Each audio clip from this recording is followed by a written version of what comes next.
점심 맛있게 드셨지요? 아멘. 예, 감사합니다. 오늘은 미역국이 나왔어요. 밥을 2그릇만 먹었습니다. 예, 모처럼 맛있게 잘 먹었는데요. 자, 2그릇씩이나 먹었으니까요. 말씀 전할 때 졸면 안 돼요.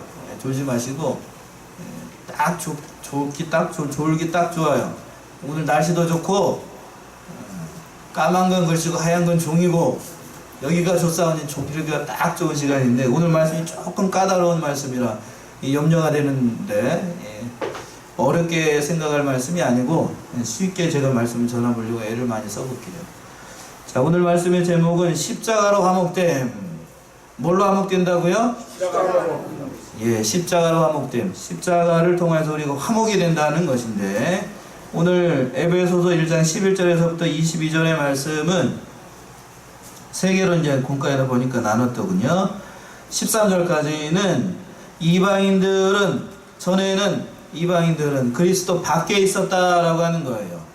누가 그리스도 밖에 있었어요? 이방인들이 그리스도 밖에 있었습니다. 그 말씀이고 이제 그런데 예수님께서 오셔가지고 막힌 담을 오셔가지고 유대와 이방이 하나가 되도록 하셨습니다. 그 말씀이 14절에서부터 19절까지 자신의 몸으로 십자가의 죽이심으로 말미암아 유대와 이방이 하나님 앞에서 화평이 되고 모든 사람들이 하나가 됐다는 그런 말씀이고 그래서 그 하나가 된 우리가 이제는 한 교회 안에서 하나가 되었으니까 우리가 무엇인가를 해야 된다는 거예요. 뭘 해야 되는 것인가? 20절에서부터 22절의 말씀이 그 말씀인데 영적인 성전을 건축해야 되는 거예요. 영적 성전을 건축하라는 그런 말씀이에요.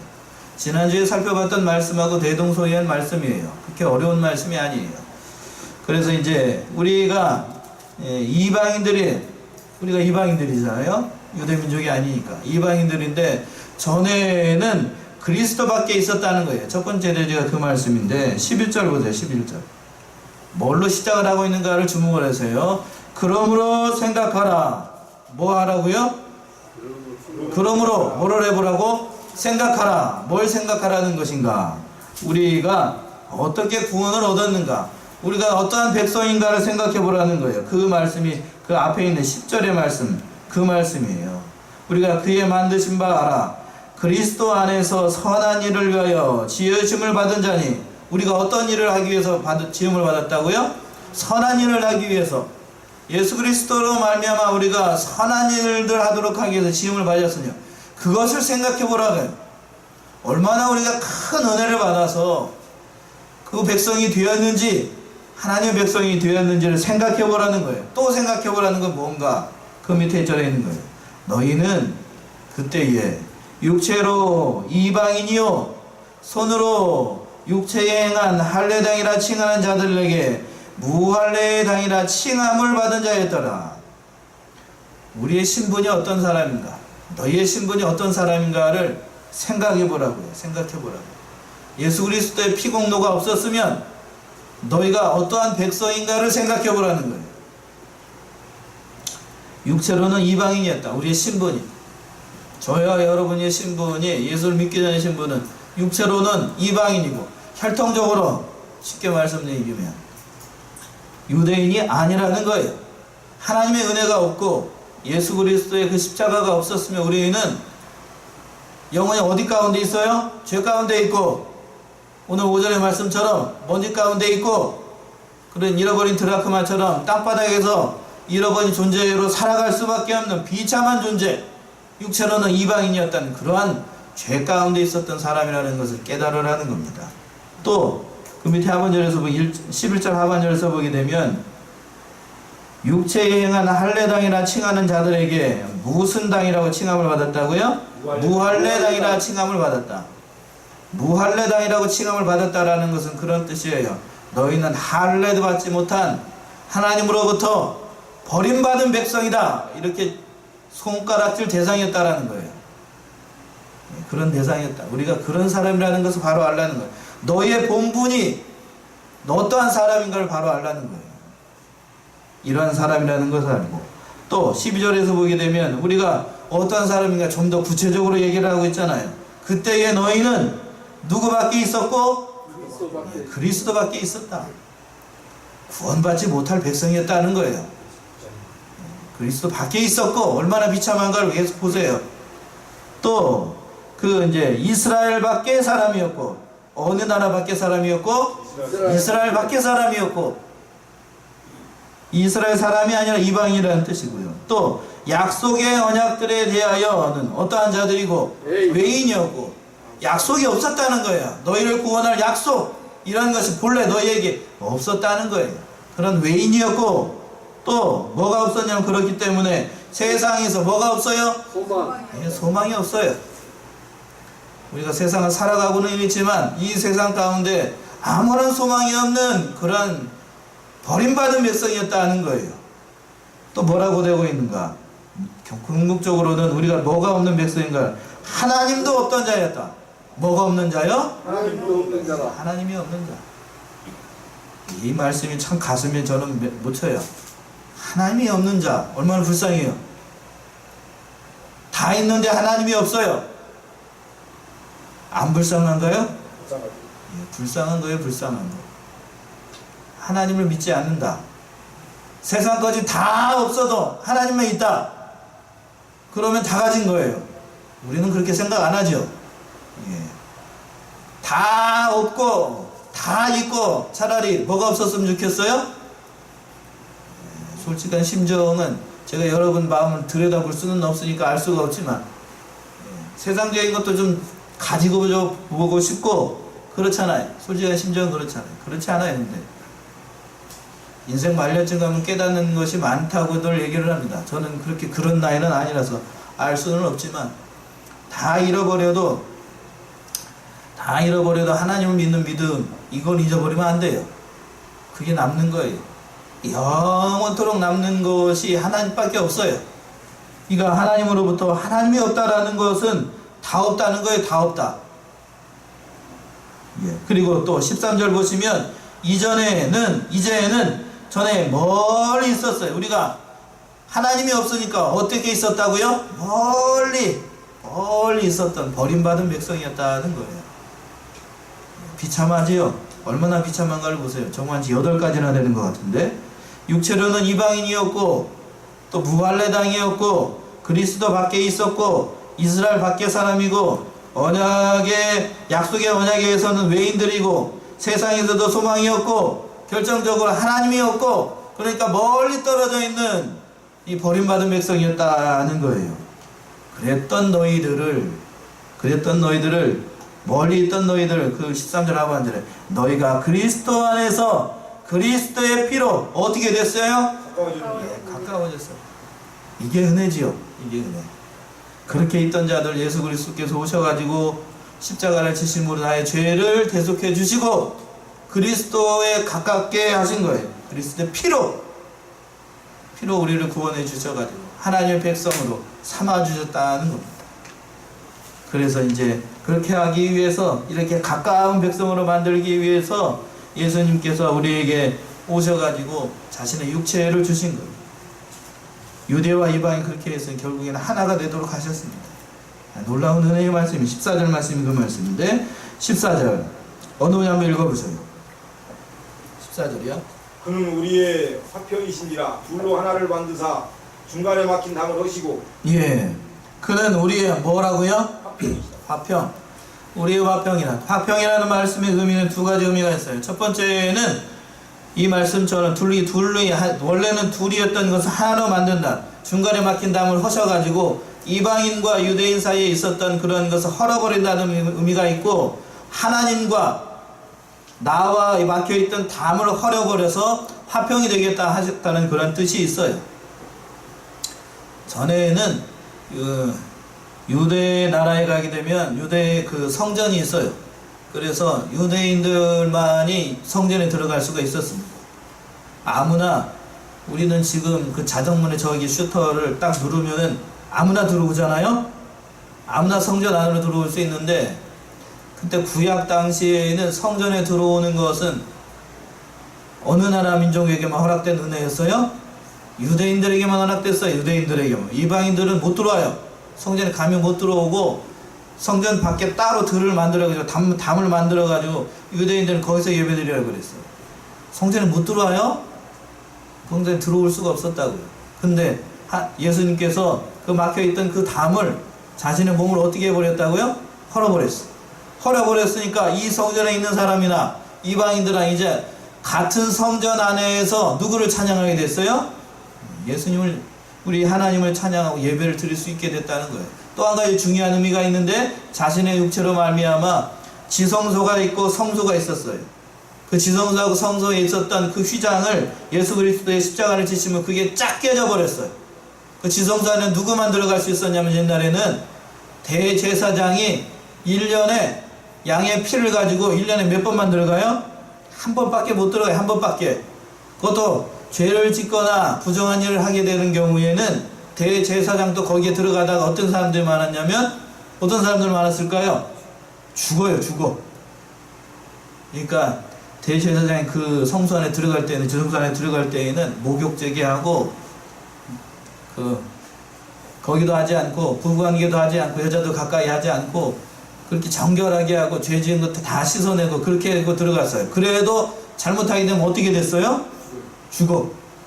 그러니까 하도 죽는 사람이 많으니까 아무나 그 성소 안에 못 들어가게 되니까 어떻게 했냐면, 요 발목에다가 뭘 달았어요? 방울을 달았어요. 고양이 목에다 방울 단 것처럼 발목에다 방울 달아놓고, 그걸로 안심이 안 되니까 이 발목에다가 그 동아줄 있죠? 새끼줄을 쫙 끊어내가지고, 이제 방울 소리가 울릴 때는 누가 안 죽은 거예요? 대제사장이 안 죽고 살아있으니까 가만히 있다가 종소리가 안 들리죠? 안 들리면 뒤에서 그 노끈 있잖아요. 그걸 땡기는 거예요. 뭐 했으니까? 죽었으니까 이렇게 땡기는 거예요. 우리는 지금 어디 안에 와 있을까요, 지금? 그런 거예요. 지성소 안에 들어와 있는 거예요. 대단한 은혜예요. 여러분들이 지금 그런가, 여기서 지성소 안에 들어와 있는, 여러분들이 지금 성소 안에 들어와 있는데, 성전 안에 와 있는데, 이 성전에 저 자동문의 셔터를 누르고 들어올 때에 죽었다는 사람 제가 한 번도 못 들어봤어. 구약시대에는 어떻게 됐다고요? 잘못하면 죽어요. 죽어. 그것도 1년에 한 번 딱 들어와. 그런 곳에 우리는 새벽 기도 하시는 분들은 어떻게 들어오고?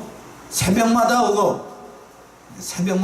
그래서 새벽마다 왔으면서도 울면서 기도할 때에도 죽었다는 사람 제가 들어오지를 못했어. 그게 은혜예요. 예수님께서 자기 몸으로 이렇게 하나님과 우리 사이에 맡겨 있었던 이 담을 다 헐어버렸다. 그게 은혜지요. 이 어렵게 설명을 하고 있는데, 이렇게 사도 바울이 이렇게 어렵게 설명을 했는지 모르겠지만 그런 은혜예요. 그 담을 헐어버렸다고. 그래서 하나님과의 화평이 되고, 15절 보세요. 15절 한번 읽어보셔요. 원수진 곧 의문에 속한 계명의 율법을 자기 육체로 폐하셨으니, 이는 이 둘로 자기 안에서 한 세 사람을 지어 화평케 하시고. 아까 말씀드린 거예요.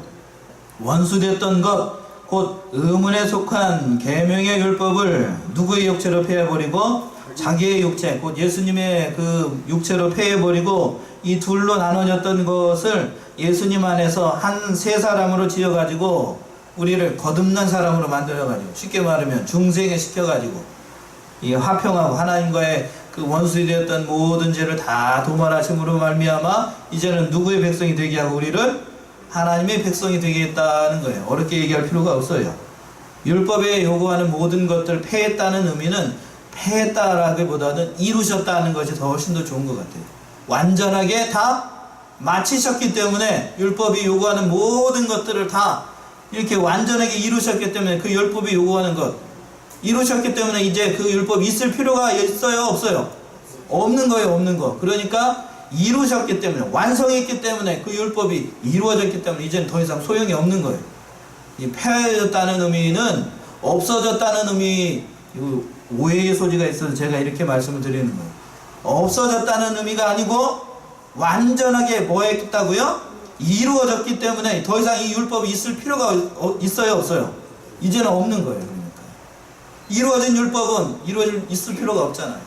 그러나 이루어졌다라고 해서 그 율법이 우리에게도 적용이 되지 않는가? 그런 의미는 아니에요. 율법이 이제 완전하게 이루어졌으니까 그 완전하게 이루신 그 율법을 이루신 누구를 이제는 믿기만 하면 되는 거예요? 예수님만 믿기만 하는 거예요. 그런 은혜가 있는 겁니다. 이제 바뀐 거예요. 이 율법이 뭘로 바뀐 거예요? 예수를 믿는 뭘로? 믿음으로 바뀐 거예요. 그걸 하나님께서 요구를 하시는 겁니다. 샥 자리를 바꾼 거예요. 쉽게 얘기하면 자리를 체인지한 거라고요. 뭐를 믿는 믿음으로? 예수를 믿는 믿음으로 바뀐 거예요. 그러니까 우리는 구체적인 의미로 율법을 지킬 필요는 없어요. 누구를 믿기만 하면 되니까? 예수님을 믿기만 하면 돼요. 율법을 지킨 그 예수를 믿는 믿음만 있으면 되는 거예요. 믿음만. 그런 의미입니다. 16절 한번 또 읽어보세요. 또 십자가로 이 둘을 한 몸으로 하나님과 화목하게 하려 하십니다. 원수된 것을 십자가로 소멸하시고. 예, 말씀드린 거잖아요. 또 십자가로 이 둘을 한 몸으로 누구하고 화목하게 하시고 하나님과 화목하게 하시고 원수된 것을 뭘로 소멸하시고 십자가로 소멸하시고. 십자가에는 그러니까 이러한 능력이 있는 거예요. 죄를 소멸하여 주시고 또 하나님과 화목하게 하는 그러한 은혜가 있는 것이 십자가라고 하는 거예요. 예수 그리스도께서 하신 일이 참으로 많은 거예요. 그렇게 해서 우리에게 뭘 주셨는가? 17절 말씀이 그 말씀이네요. 17절 보세요. 17절 한번 읽어보셔요. 또 오셔서 먼 데 있는 너희에게 평안을 전하고 가까운 데 있는 자들에게 평안을 전하셨으니. 예, 그래서 우리에게 평안을 주셨답니다.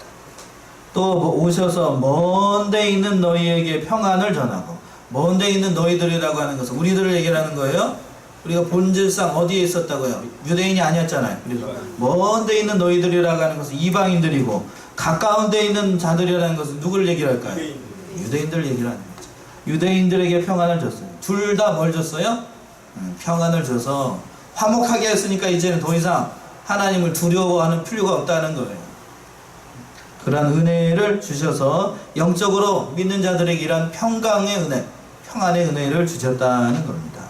그래서 우리가 어떻게 해야 된다는 것인가? 18절의 말씀이 요절의 말씀인 것 같은데 18절 한번 읽어보셔요. 이는 저로 말미암아 우리 둘이 한 성령 안에서 아버지께 나아감을 얻게 하려 하십니다. 예, 그래서 공부 잘하는 사람은 이렇게 시작하는 단어를 동그라미 친다고요? 안 친다고요? 예, 친다고. 18절 그랬죠? 이는, 이 말씀이 중요한 거예요. 이는 저로 말미암아 우리 둘이라고 했어요. 여기서 둘은 어느 민족과 어느 민족을 얘기하는 걸까요? 그렇죠. 유대하고 이방인. 우리 둘이 한 성령 안에서 누구에게 나아간다고요? 아버지께 나아감을 얻게 하려 하십니다. 그런 거예요. 어렵지 않죠? 어렵지 않아요. 이게 어렵지 않다고요. 우리 둘이 한 성령으로 말미암아 아버지 하나님께 나아가는 그 은혜를 주시기 위하여서 누가 이 땅에 오시고 예수 그리스도께서 이 땅에 오셔서 우리의 죄를 대속하시고 먼 데 있는 백성들과 가까이에 있는 우리 유대인들을 하나로 만들기 위해서 십자가를 지시고 십자가에서 모든 죄를 도말하심으로 말미암아 우리가 한 성령 안에서 아버지께, 여기서 아버지는 누굴까요? 성부 하나님 얘기하는 거 아니겠어요? 하나님께 나아가는 은혜를 주셨다는 거예요. 그러니까 우리는 어떻게 해야 되는 것인가? 그래서 우리의 신분이 어떻게 됐는가? 19절 말씀이잖아요. 19절 읽어보세요. 그러므로 이제부터 너희가 유인도 아니요 선도 아니요 오직 성도들과 동일한 시민이요 하나님의 권속이라. 아멘이시지요? 예, 아멘이 별로네요. 자, 19절 다시 한번 보겠습니다. 합독하세요. 잠 졸리니 합독해야 돼. 19절 시작. 그러므로 이제부터 너희가 외인도 아니요 선도 아니요 오직 성도들과 동일한 시민이요 하나님의 권속이라. 누구의 권속이라고요? 하나님의 권속. 이 권속이라는 말은 하나님의 백성이라는 말이 하나님의 백성.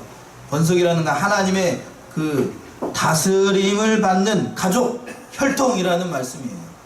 그러니까 한 피로 거듭났으니까, 예수 그리스도의 피로 말미암아 우리가 거듭난 백성이 되었으니까 이제는 뭐를 받았어요? 예수 그리스도의 피로 거듭났으니까 한 피를 받은 거잖아요. 뭐가 된 거예요? 그러니까 한 가족이 됐다. 가족. 예수 그리스도의 피로 거듭났으니까 한 가족이 된 거잖아요.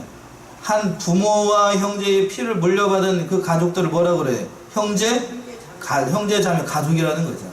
그러니까 그 교회 안에서 예수 믿는 사람들 한 가족이라는 거예요. 그래서 기도할 때 보통 권속이라는 말을 많이 쓰는데 옛날 표현이기는 합니다만 좋은 표현이에요. 좋은 표현이라고요. 개정판에는 뭐라고 되어 있나 이 말씀이? 개정판 한번 읽어보세요. 개정판 가지고 계신 분. 19절 한번 읽어보세요.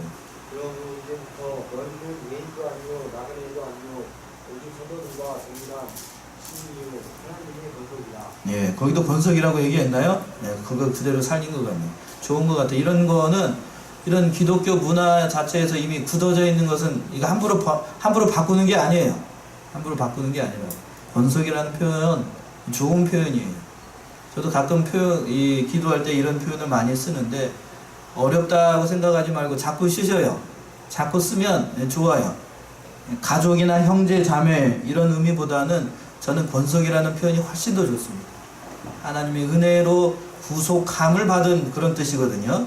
그러니까 얼마나 큰 은혜를 받았는지를 표현하는 말씀이니까 아브라함의 그 권속이 되고 하나님의 백성이 되고 누구보다도 하나님의 영향력 받고 하나님의 은혜로 말미암아 거듭난 백성이 되었다. 세상에 어떠한 복보다도 가장 큰 복을 받은 거 아니에요. 하나님의 형제 자매 예수님이 큰 형이시고 우리는 거기에서 양자로 거름받은 그런 백성이 된 거예요. 얼마나 큰 은혜예요. 그래서 아버지라고 부를 수 있다라고 했잖아요. 하나님을 아버지라고 부르고 아빠라고 부르고 이렇게 할 수 있다는 것이 큰 은혜라고 하는 겁니다. 그랬잖아요. 19절 다시 보시면 이제부터 너희가 이제는 뭐가 아니고 외인도 아니에요. 외인도 아니라 외국인이 아니라고 이방인이 아니라는 얘기고 또 손도 아니고 손이라는 것은 손님 나그네도 아니고 오직 성도들과 동일한 뭐이고 시민 하나님의 천국의 시민권을 가진 하나님의 시민이 되었고 그때 당시에는 로마의 시민권을 가지고 있다는 것은 큰 부였어요. 오늘날에는 어느 나라 시민권을 가진 게 부지요? 미국? 미국도 한물 갔어요 이제는. 요즘 제일 각광받는 시민권 어디일 것 같아요? 어디일 거예요? 미국 말고 그 위에 동네. 캐나다. 캐나다 시민권을 가진 게 참 요즘 제약이 많아가지고 캐나다 이민 가서 영주권 받기 쉽지 않아요. 캐나다 시민권 가진 거 영향력이 있고 그리고 또 한 가지 중요한 선교를 위해서는 어느 나라 시민권이 영향력이 많냐면 대한민국 시민권. 우리는 여기 안에 살고 있으니까 잘 모르죠. 여기 안에 살고 있으니까 잘 모르는데 동남아 사람들이 이 대한민국의 이 시민권 영주권을 받기 위해서 대한민국 이걸 받기 위해서 쉽지 않아요. 심사가 까다롭다고요. 정치적인 얘기를 하려는 것이 아니라 그 제주도에 어느 나라 사람들이 와 있잖아요. 왜 왔을 것 같아요? 왜 왔을 것 같아요? 그러려고 온 거예요. 그러려고.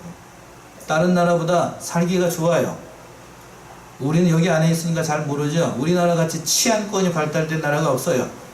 밤에 여러분들이 밖에 나가가지고 짧은 옷 입고 미니스커트 입고 밤에 돌아다녀도 요즘은 좀 험하기는 하지만 그래도 안전하게 다녀올 수 있는 국가는 세계에서 많지 않아요. 손가락 안에 들어요.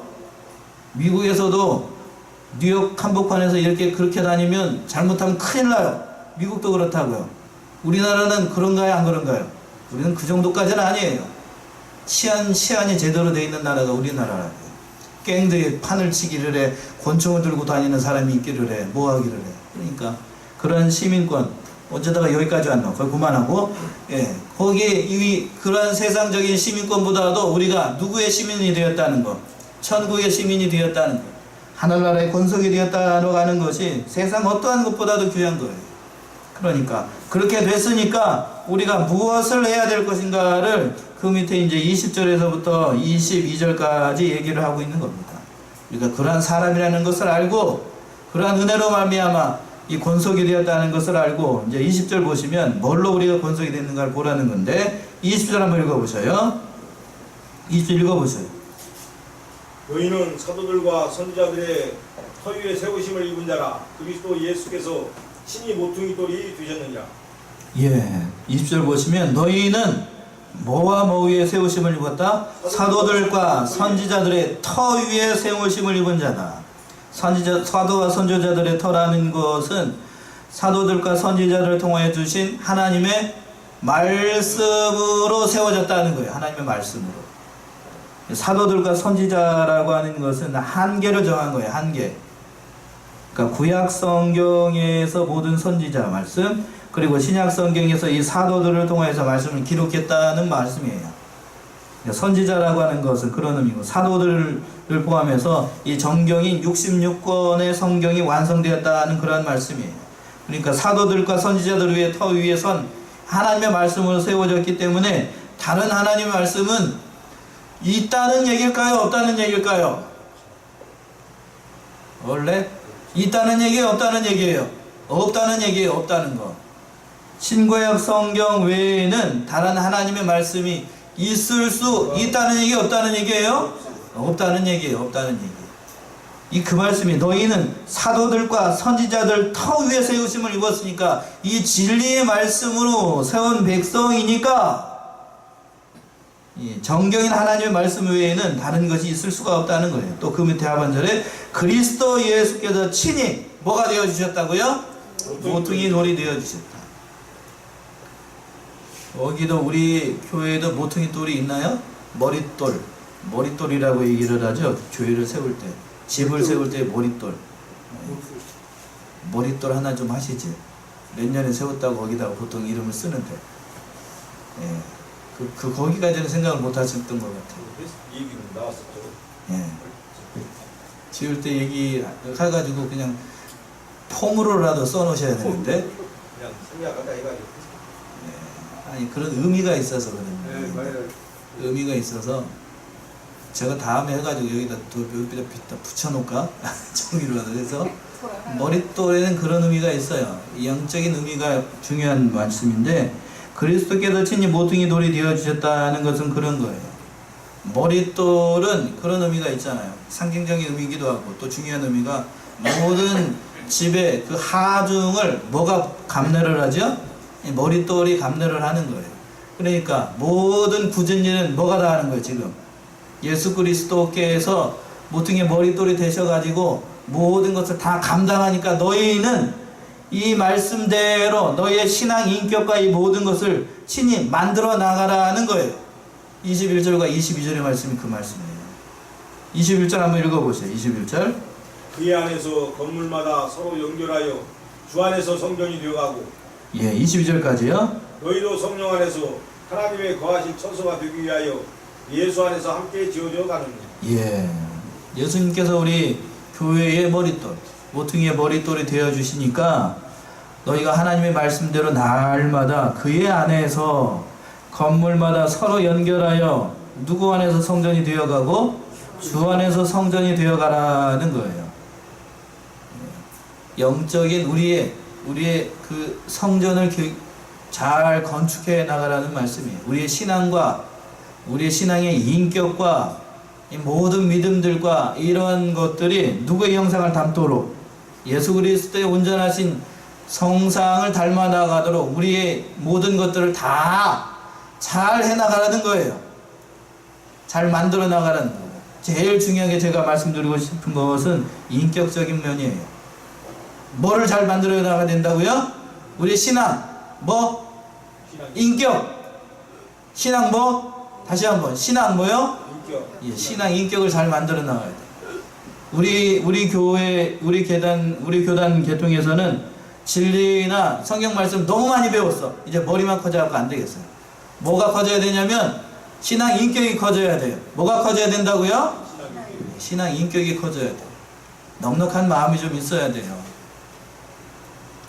실력과 더불어서 재능 중에 우리 교회, 우리 계통에서 배웠기 때문에 우리 교회 사람들은 실력적인 면에서는 출중해요. 몇 점이냐 하면 100점 만점에 90점 이상이에요. 다들 시험 보면 다 90점 이상이야. 근데 인격적인 면에서는 A, B, C, 대학 가게 되면 성적 매길 때 A, B, C, D, E, A, B, C, D 다음에 F거든요. 몰라, 나는 몇 점이야. 내가 교수님이라고 하면 몇 점을 줄지 모르겠어. A, B는 아니야. A, B가 아니면 뭐라는 거예요? C이 아니면 시들시들해요. 그러니까 금방 쑥 넘어가게 생겼어. 그러니까 우리의 신앙 인격이 그리스도의 그 장성한 훈련까지 자라나가도록 우리 신앙 인격을 만들어 나가는데 힘을 많이 쓰셔야 돼요. 그 말씀으로 자기를 채찍해야 돼요. 자기를. 누구를 채찍해야 된다고요? 자기를 채찍해야 돼요. 남을 창조하지 말고 좀 제발 우리 교회는 그런 사람 한 사람도 없어요. 이 동영상을 보고 있는 사람들 뿐이야. 우리 교회 교인들 그런 사람이 없는데 다른 사람 보지 말고 그 말씀을 자기를 만드는데 많이 애를 써야 돼. 영적 선전을 건축하라는 것은 그런 의미예요. 나를 잘 건설하라고. 누구를 건설하라고요? 내 인격을 잘 만들어 나가야 돼. 그 예수를 믿게 되면 그런 얘기들 해요. 세상 구석구석 다니면서 하나님의 말씀을 전해야 되지 않겠습니까? 하지 않겠습니까? 이렇게 얘기하는 사람들이 있어요. 물론 그렇지요. 물론 그런데 그러기 전에 누구를 만들어야 된다고요? 자기를 만들어야 돼. 자기 가만사성이라고 그래 있죠? 집안이 먼저 되고 난 다음에 뭐요? 집안이 먼저 되고 난 다음에 밖으로 나가는 거지. 자기 주제 파악 못하고 자기도 안 돼 있는데 집에서 사는 강아지 밖에 나가면 안 새지요? 세요. 예. 집에서 절절 새고 있는데 밖에 나가서 안 샌다. 그런 사람 없어요. 안 새도록 뭐를 잘 만들고 나를 잘 만들고 난 다음에 밖으로 나가서 뭘 할 수 있는 거예요. 그 말씀이 그 말씀. 그러니까 그 안에서 건물마다 서로 연결이 돼야 돼요. 서로. 어떻게 연결된다고요? 서로. 그러니까 서로 연결이 돼야 되니까 서로 연결이 되려면 양보도 많이 해야 되고 우리의 인격이 보상해가지고 서로를 더 용납하고 관용하고 그런 말씀이 많아야 돼요. 서로 성전이 되어져 나가기로 많이 애를 써야 돼요. 부단히 애를 써야 돼요. 그만큼 어렵다는 것을 왜 한 교회 안에서 이 신앙생활하기가 왜 이렇게 어렵나요? 어려운 게 당연하죠.